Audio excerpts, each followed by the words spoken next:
go pull this up. All right. Mold inhalation causes innate immune activation, neural, cognitive, and emotional dysfunction. So This this is is pretty new, important. July 2020 paper here, so relatively Yeah, new. yeah. So the ability to mold to cause such symptoms is controversial since no published research has examined the effects of controlled mold exposure on the brain. Patient symptoms following mold exposure are indistinguishable from those caused by innate immune activation by bacterial or viral exposure. Interesting. So in this study here, they added in, see here, toxic and non-toxic mold stimuli would cause innate immune activation with concomitant neural effects and cognitive and emotional behaviors. We intranasally administered intact Stachybotrys, this is black mold, Oh, extracted non-toxic Stachybotrys spores, and a saline vehicle to mice.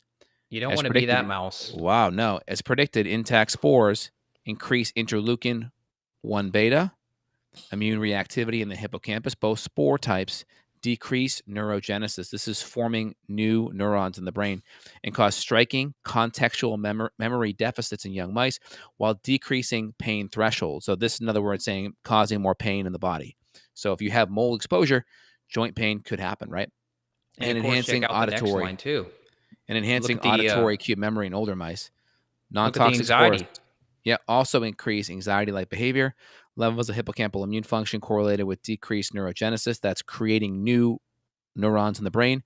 Contextual memory deficits, right? Obviously, less memory, and or enhanced auditory cued feared memory. I wonder what that means. Maybe it's just like you're more sensitive to external stimuli.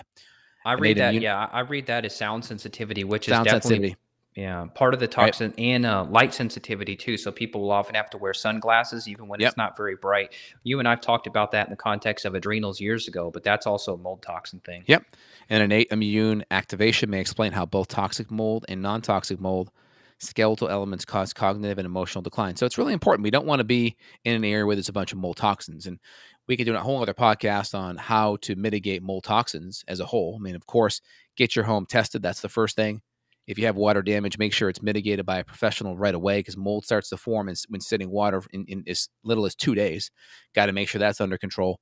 And then if you're on the fence, get yourself tested, right? We'll run an organic acid test. Maybe you run a urinary mycotoxin test and see what your actual load is. But again, one of the big telltale cue signs is, get out of your home if there's mold there and you start feeling significantly better and you go back, you notice an increase, definitely get your home tested, definitely get your internal mold tested as well via your urine.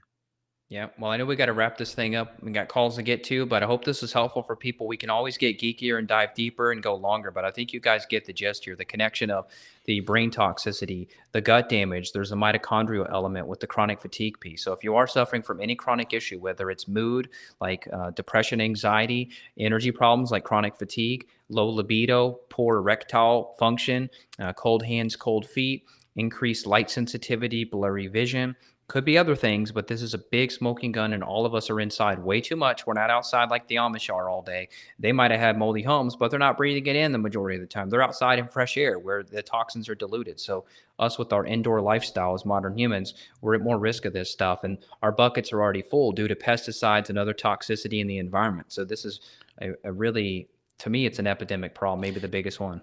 And not everyone is as genetically sensitive, right? Some people, they go into a moldy area, they get brain fog right away. Some people do fine.